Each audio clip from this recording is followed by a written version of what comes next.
오늘 말씀은 사도행전 16장 6절에서 10절 신약 215페이지입니다.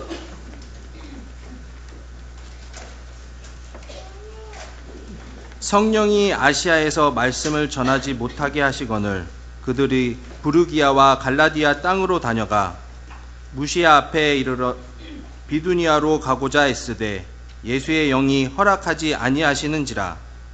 무시아를 지나 드로아로 내려갔는데 밤에 환상이 바울에게 보이니 마게도냐 사람 하나가 서서 그에게 청하여 이르되 마게도냐로 건너와서 우리를 도우라 하거늘 바울이 그 환상을 보았을 때 우리가 곧 마게도냐로 떠나기를 힘쓰니 이는 하나님이 저 사람들에게 복음을 전하라고 우리를 부르신 줄로 인정함이러라.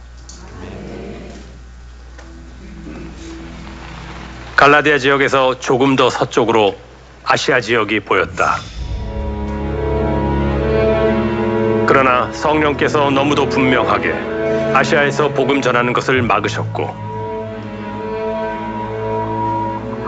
이어서 방문하려 했던 비두니아로 가는 길도 허락하지 않으셨다. 하나님의 막으심 앞에 그들은 어디로도 나아갈 수 없었다.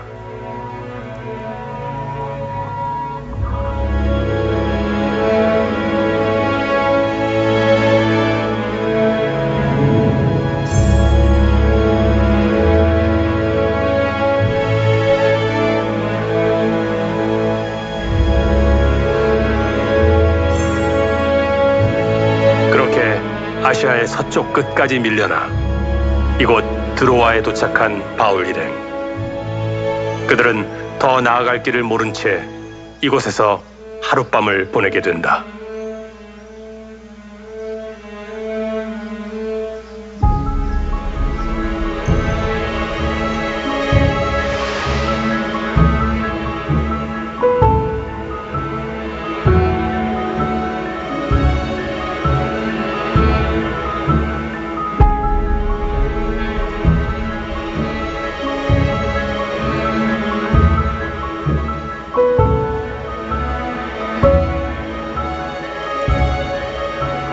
성공적이었던 1차 전도 여행과 달리 앞이 보이지 않는 막막함.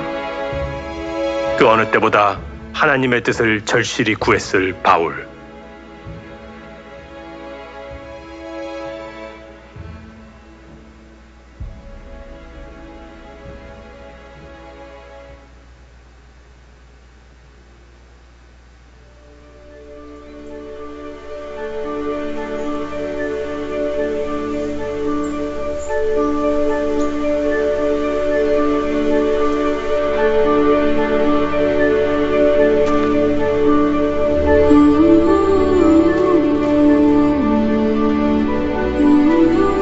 다음날 아침, 바울과 그의 일행은 그 어느 때보다 확신에 찬 걸음으로 길을 떠났다.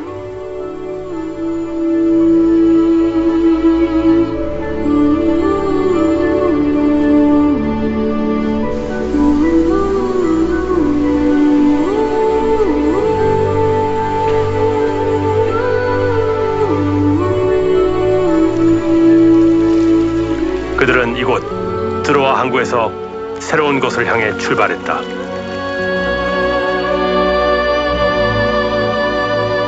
그곳은 유럽 대륙의 첫 땅, 마게도냐였다.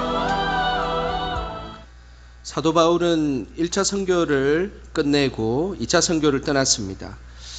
1차 선교 때는 사도 바울은 자신의 이 계획과 생각 이런 것들을 거침없이 그 일들을 이루었고 선교를 하는데 큰 문제가 없었습니다. 그러면서 복음의 많은 열매들을 맺게 되었습니다. 그런데 2차 선교를 진행할 때는 뭔가가 좀 달랐습니다. 그 이유는 바울 일행이 가고자 했던 길을 성령께서 막았기 때문입니다. 6절 말씀을 한번 보겠습니다. 그 내용이 나오는데요. 6절 말씀 같이 함께 읽겠습니다. 성령이 아시아에서 말씀을 전하지 못하게 하시거늘 그들이 부르기아와 갈라디아 땅으로 다녀가. 비시디아 안디옥 있었던 바울과 실라는 루스드라라는 지역에서 디모데와 합류하였습니다. 그래서 이때 바울 일행은 한 3명 정도의 선교팀을 꾸리고 있었습니다. 우선 서쪽으로 소아시아 지역에 있는 서쪽으로 선교를 하려고 갔습니다. 그런데 그날 성령께서 그 서쪽으로 선교하는 것을 막으셨습니다. 이제 서쪽이 막히니까 이제 동쪽으로 가려고 준비를 했습니다. 비두니아 땅으로 선교하려고 갔는데 예수님께서 동쪽에 있는 이 비두니아 땅도 막으셨습니다. 그 내용이 7절에 나옵니다. 우리 7절 같이 함께 읽어보겠습니다. 무시아 앞에 이르러 비두니아로 가고자 애쓰되 예수의 영이 허락하지 아니하시는지라.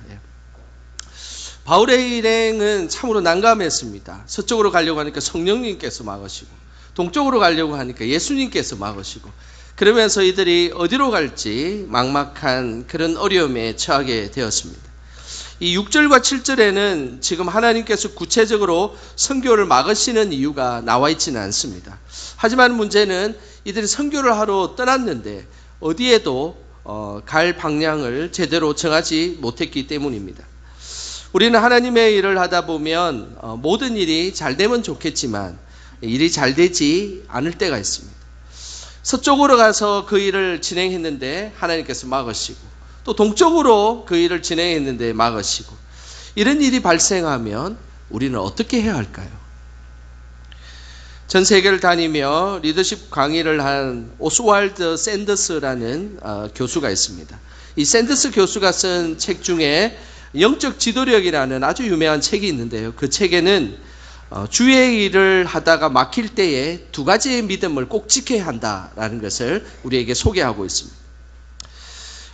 우리는 주의 일을 하다 보면 그 일을 막힐 때가 있는데 이때에 2가지를 기억해야 합니다. 그 첫 번째는 하나님은 우리에게 최선의 계획을 가지고 있음을 믿어야 한다는 것입니다.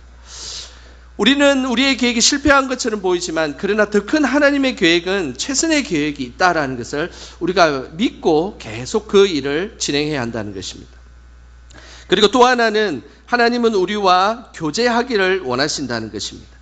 우리가 어떤 문제가 생겼을 때 그 문제가 막혀 있고 그리고 그 문제가 어려운 일들에 봉착했을 때 우리는 기억하셔야 됩니다. 그 문제를 가지고 하나님 앞에 나아가는 것입니다.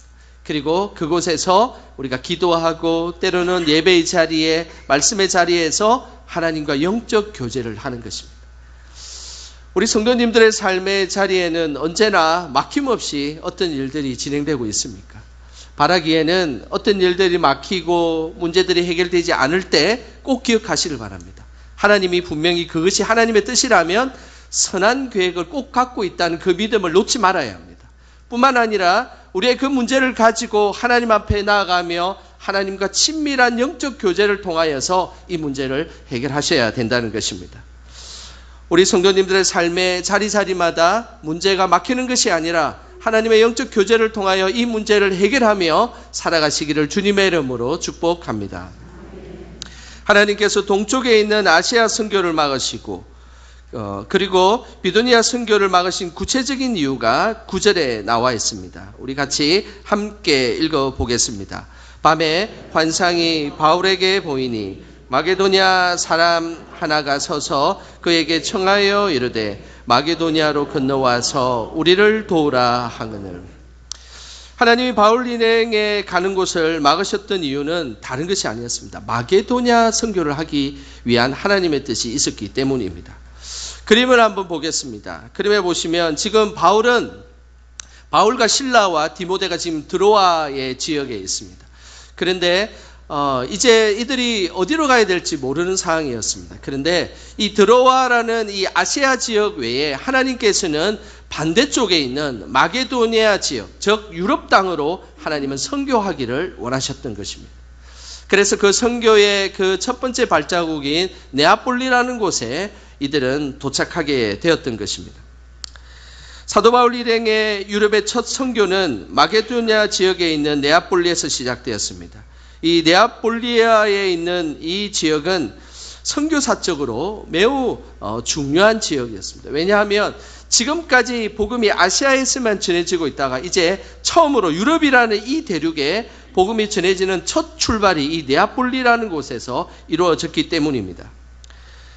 그래서 유럽에 건너간 이 첫 번째 복음의 이 사건을 기념하기 위해서 아주 중요한 믿음의 교회가 하나 세워졌습니다. 그 교회가 네아폴리에 가면 아주 유명한 교회에 있습니다. 그 교회가 바로 사도 바울 도착 기념 교회입니다.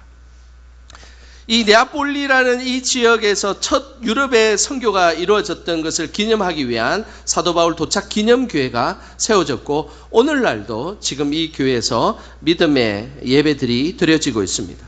이 교회 앞에 가면 아주 큰 벽화가 그려져 있는데요, 이 벽화의 그림에는 이런 모습이 있습니다.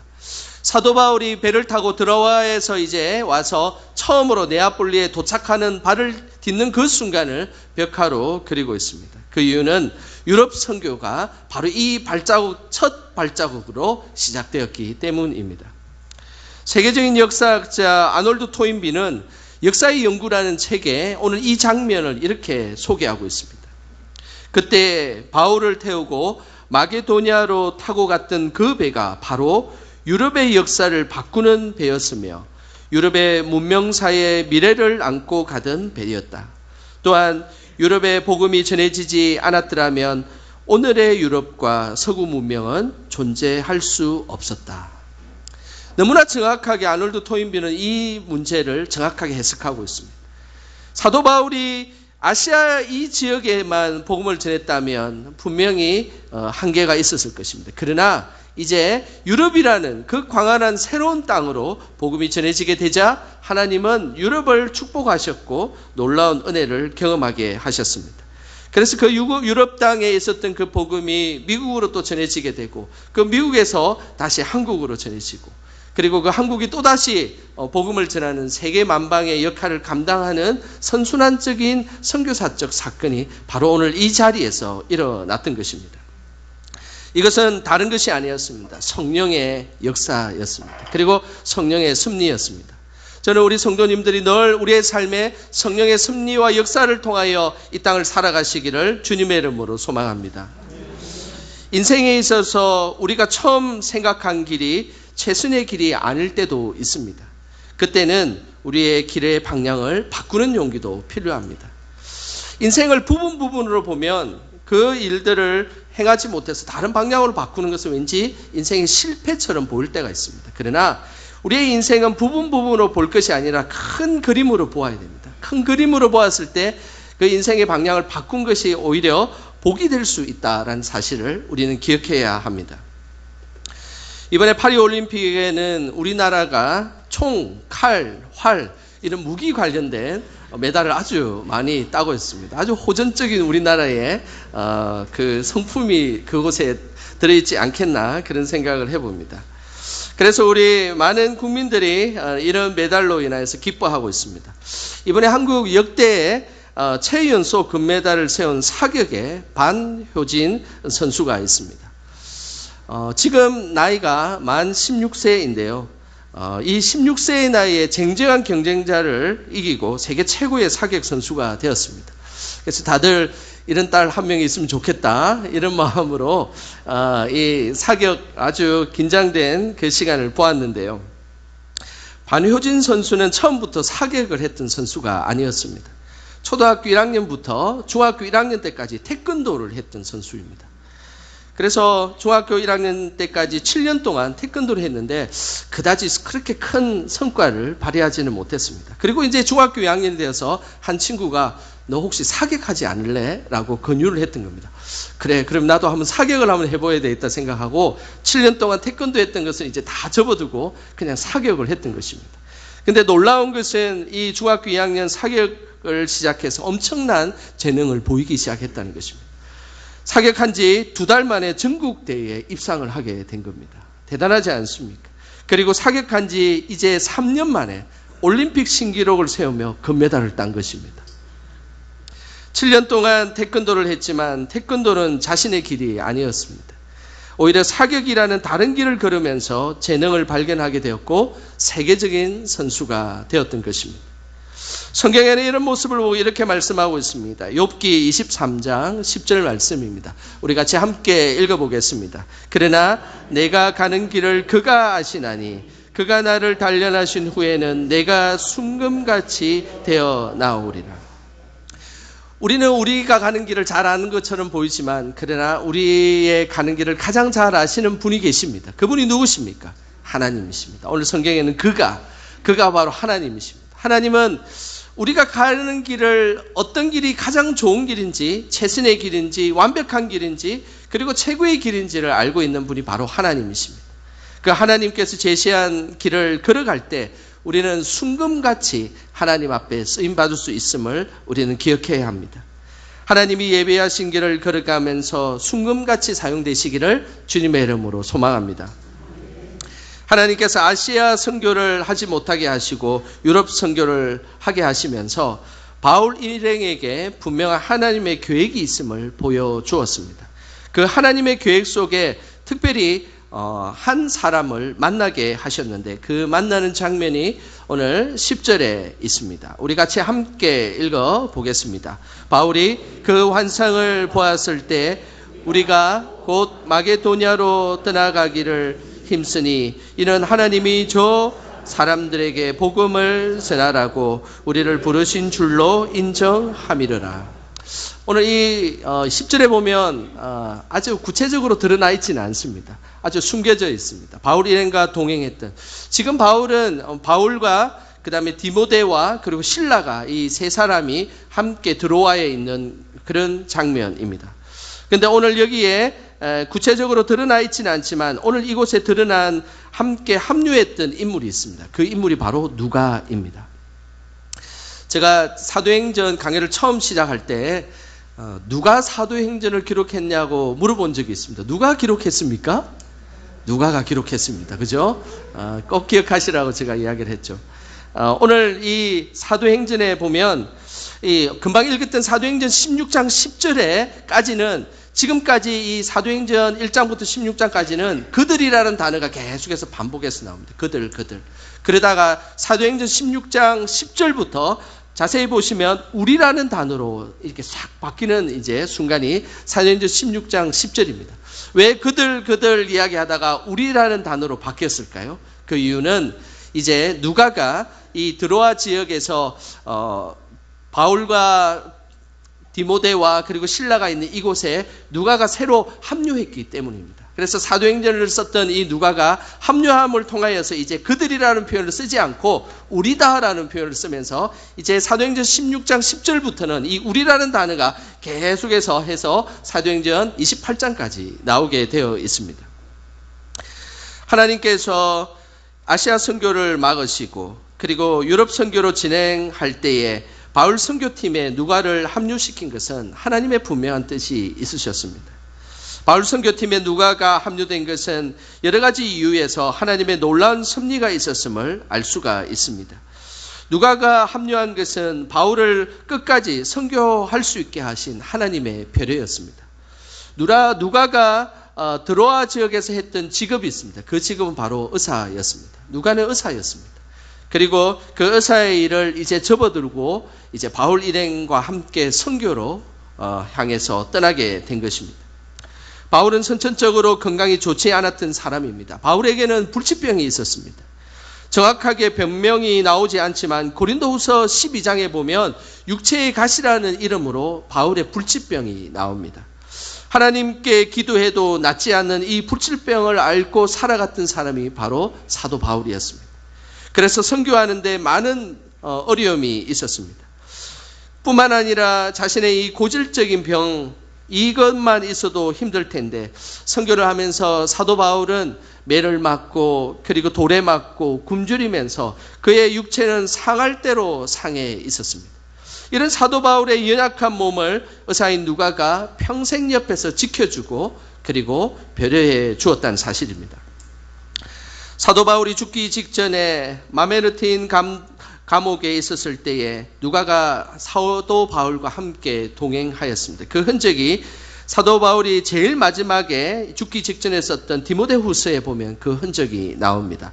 디모데후서 4장 11절 전반부에 보면 이런 말씀이 있습니다. 누가만 나와 함께 있느니라. 사도 바울이 죽음의 그 순간에 누가가 옆에서 사도 바울을 도와주었고 그리고 함께 순교의 자리까지 그가 동행했던 것입니다. 이렇게 사도 바울의 삶에 누가는 엄청난 영향을 미쳤고 그리고 사도 바울이 힘들고 지쳤을 때에 옆에서 그것을 부축하며 육체적으로나 영적으로나 일으켜 세워줬던 사람이 바로 누가였습니다. 하나님이 누가를 합류시킨 또 다른 이유가 있습니다. 그것은 좀 전에 말씀드린 사도행전을 기록하기 위함이었습니다. 오늘날 신약의 역사서라 불리는 이 사도행전의 말씀이 없었다면 사도 바울의 서신은 없었을 것입니다. 설령 사도 바울의 서신이 있어도 당시 초대교회에는 많은 서신들이 실제로 존재하였습니다. 그러니 사도 바울의 그 서신도 그냥 많은 서신들 중에 하나로 묻혀버리고 사라졌을 것입니다. 그러나 누가가 사도행전의 곳곳에 사도 바울의 발자취를 정확하게 기록하였고 그 기록한 것이 서신서와 일치하는 놀라운 일들이 있었기 때문에 사도 바울의 이 서신서가 계속해서 우리까지 전해질 수 있게 된 것입니다. 누가는 4번에 걸쳐서 선교를 했던 사도 바울의 발자취를 매우 상세하게 기록했습니다. 가는 곳곳마다 특별히 지명을 아주 친밀하게 기록을 했습니다. 그래서 사도행전은 그 지명만 따라가도 선교의 발자취를 정확하게 알 수 있는 것입니다. 그리고 뿐만 아니라 사람들의 이름을 기록했고 이름과 함께 어떤 상황이 있었고 어떤 문제가 있는지를 아주 꼼꼼하게 기록했던 것입니다. 꼭 병원에서 환자를 차트에 기록하듯이 누가는 따라다니면서 그것을 기록했던 것입니다. 그것이 바로 사도행전입니다. 누가는 사도행전뿐만 아니라 예수님의 행적도 조사해서 기록을 남겼습니다. 그것이 바로 누가복음입니다. 누가복음에는 그 어떤 누가복음서에 나오지 않는 세련된 헬라어로 쓰여졌습니다. 뿐만 아니라 예수님의 일대기를 시간 순서대로 탄생부터 죽음과 부활까지를 아주 상세하게 기록하고 있습니다. 그리고 부활 이후에 제자들이 어떻게 살았는지를 이 누가복음을 이어서 사도행전을 통하여서 계속해서 선교의 그리고 놀라운 하나님의 발자취를 기록하고 있는 것입니다. 오히려 신약 성경에서 사도 바울이 기록한 서신서의 양보다 누가가 쓴 양이 더 많다는 사실을 우리는 주목할 필요가 있습니다. 그만큼 누가는 신약 성경에 그리고 초대교회에 어마어마한 영향을 끼쳤던 사람이었습니다. 그런데 그 누가를 드로아 지역에 있는 그 사도 바울과 함께 합류시켜서 이 새로운 선교 유행을 감당하게 했던 것입니다. 우리의 삶 속에서도 섬세하게 역사하시는 그 성령의 능력을 항상 경험하시기를 주님의 이름으로 축복합니다. 사도 바울의 일행은 성령과 예수님의 인도하심을 통해서 가장 최선의 길로 선교를 하게 되었습니다. 이 사실을 알게 된 사도 바울 일행은 하나님께서 안내하시기 전에는 좌충우돌 어디를 가야 될지 몰랐지만 그러나 하나님께서 사도 바울을 인도하자 확신에 찬 모습으로 길을 떠날 수가 있게 된 것입니다. 그 모습이 10절에 나옵니다. 다시 한 번 더 우리 10절 말씀 읽어보겠습니다. 바울이 그 환상을 보았을 때 우리가 곧 마게도냐로 떠나기를 힘쓰니 이는 하나님이 저 사람들에게 복음을 전하라고 우리를 부르신 줄로 인정함이르라. 10절에 바울 일행은 하나님의 뜻을 환상을 통해서 알게 되고 이들은 미지의 유럽 땅 마게도냐를 향해서 떠나기로 힘썼다라고 성경 기록하고 있습니다. 오늘 여기서 힘썼다는 말은 주저하거나 그리고 머뭇거렸다라는 의미가 아닙니다. 하나님의 선교를 위해서 힘을 다해 힘을 써서 담대하게 나아갔다라는 의미입니다. 이것이 가능했던 것은 하나님의 뜻을 이들이 분별했기 때문입니다. 하나님의 뜻을 분별하자 이들은 담대하게 그 선교의 역할을 감당하게 된 것입니다. 뿐만 아니라 바울과 실라, 디모데, 누가 이들은 이제 최강의 선교팀으로 꾸려지게 되었습니다. 10절 끝부분에 보면 우리를 부르신 줄로 인정함이르라라는 표현을 쓰고 있습니다. 이 인정함이르라라는 이 표현은 헬라어로 신비바조라는 단어를 씁니다. 이 신비바조라는 이 단어는 함께 짜맞추어서 한 몸이 되다라는 의미입니다. 원어적으로 보면 그것은 퍼즐이 각각 흩어져 있다가 퍼즐을 딱 이렇게 맞추면 아주 아름다운 그림이 나오지 않습니까? 그런 것과 같이 오늘 이 선교팀은 사도 바울, 그리고 디모데, 그리고 실라, 그리고 누가, 이 각각의 퍼즐들을 하나님은 짜 맞추셔서 아름다운 유럽 선교라는 아름다운 그림을 그리셨다라는 것이 오늘 본문의 말씀입니다. 하나님은 최고의 선교팀을 꾸리셔서 최고의 선교를 하게 하셨습니다. 그러면서 성령의 하나 되게 하시는 그런 놀라운 역사를 이들에게 보여주신 것입니다. 하나님의 인간적인 그런 많은 인간들이 하는 많은 계획들은 완벽할 수 없습니다. 그러나 하나님께서 그 계획을 이루실 때 그것은 완벽한 계획이 이루어지는 것입니다. 우리는 살아가다 보면 우리의 계획이 틀어질 때도 있고, 그리고 우리의 계획이 계획된 대로 되지 않을 때도 있습니다. 그때마다 늘 하나님께서 더 큰 그림으로 우리와 역사하고 계심을 꼭 기억하시길 바랍니다. 그리고 무엇보다 하나님께서 우리와 함께 하시는 그 은혜가 하나됨의 역사를 통하여서 그 일을 이루신다는 것도 우리는 기억하셔야 됩니다. 우리 모두 하나님의 뜻을 온전히 분별함을 통하여서 하나됨의 축복을 늘 우리의 삶 속에서 누리시기를 주님의 이름으로 축원합니다. 이 시간 우리와 함께 하시는 그 하나님의 은혜를 생각하며 주님 말씀하시면 찬양하고 우리 잠시 기도하는 시간 갖겠습니다.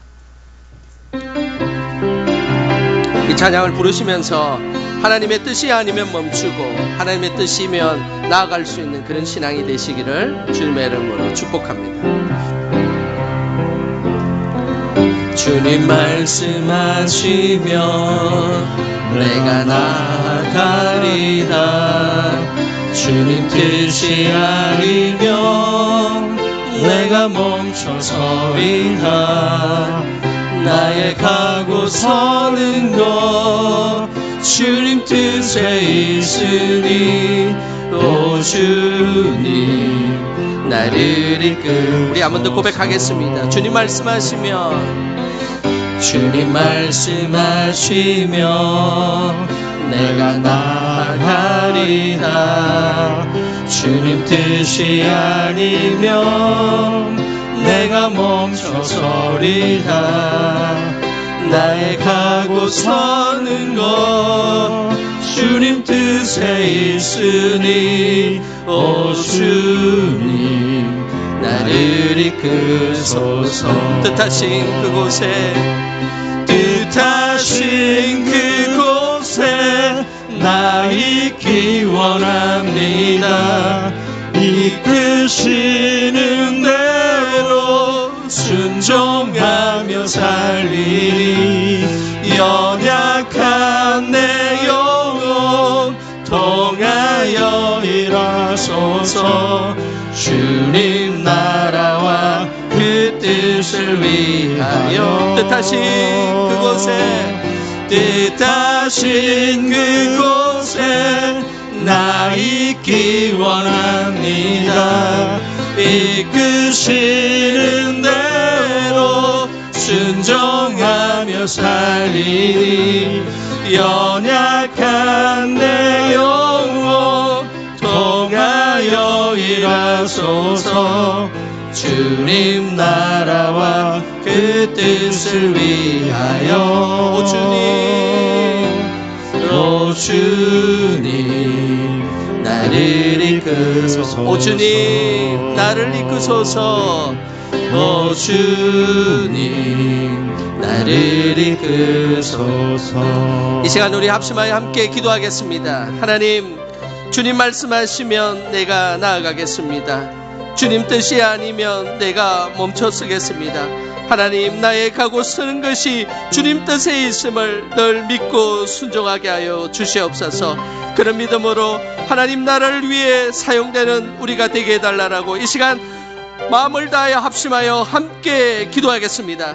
하나님 아버지, 이 시간 하나님 저희들에게 역사하길 원하시는 하나님, 때로는 우리는 하나님 앞에 하나님 멈췄을 때 멈춰서지 못하고 하나님 진정 나아가야 할 때 나아가지 못했던 우리들의 모습을 하나님 용서하여 주시고 하나님 말씀하시면 나아갈 수 있도록 도와주시고 주님 뜻이 아니면 그 자리에 멈추며 하나님 아버지 살아갈 수 있도록 주님 인도하여 주시옵소서. 우리가 가고 서는 것이 하나님 우리의 뜻에 있는 것이 아니라 주님 뜻에 있음을 믿음으로 고백합니다. 하나님 이 자리가 하나님 그런 믿음을 고백하는 믿음의 자리가 되게 하여 주시고 우리 성도들의 삶에 그런 능력의 시간들로 하나님 앞에 나갈 수 있도록 주여 역사하여 주시옵소서. 그래서 하나님의 그 신령한 은혜를 쫓아가며 살아갈 수 있는 우리 모두가 될 수 있도록 하나님 인도하여 주시옵소서. 하나님 기름 부어 주시옵소서. 그래서 하나님 영광 돌리며 나갈 수 있는 주의 나라와 주의 영광을 위해 살아갈 수 있도록 성령 하나님 함께하여 주시고 주님 인도하여 주시옵소서. 하나님 아버지, 어떤 순간에도 완전한 길로 우리를 이끌어 주셔서 감사드립니다. 하나님이 말씀하시면 나아가고 하나님의 뜻이 아니면 멈춰설 수 있는 우리가 되게 하옵소서. 항상 우리를 선한 길로 이끌어 주심을 믿고 이 땅을 담대히 거침없이 살아가게 하여 주시옵소서. 예수님의 이름으로 기도드립니다. 아멘.